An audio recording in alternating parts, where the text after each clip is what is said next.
Ako si Vina, from Caloocan. Hi po, ako si Aliyah Dulay. I'm from Cainta, Rizal.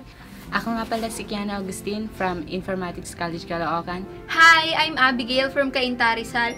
Hello po, my name is Raster from Caloocan City.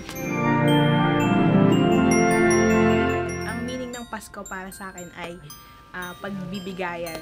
Dahil sa pamamagitan ng Pasko, lahat ng tao nagtutulungan, nagbibigayan, kahit sino ka pa, kahit mayaman, mahirap. Kagaya na lang ng mga tanong nakaraan na kahit salat sila, nagbigay pa rin sila ng mga kung anong makakaya nila. Kaya para sa akin, ang meaning ng Pasko ay pagbibigayan.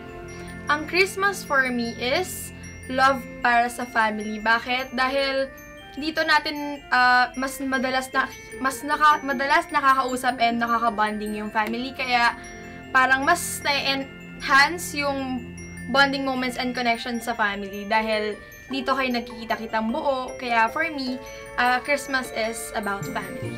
Para sa akin, ang meaning ng Pasko ay pag-asa. Marami po sa atin na nawawalan po ng pag-asa tuwing Pasko kasi po yung mga pamilya nila nasa ibang bansa or kaya wala po sa piling nila.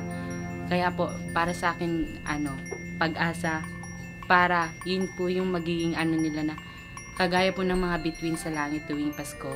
Sana po yung bawat isa sa atin ay maging isang pag-asa para sa isa't isa. Yan na po. Para sa akin, ang Christmas ay yung pagmamahal mo sa parents mo dahil iwanan ka na ng mundo, iwanan ka ng lahat, iwanan ka ng jowa mo, hindi ka iwan ng parents mo.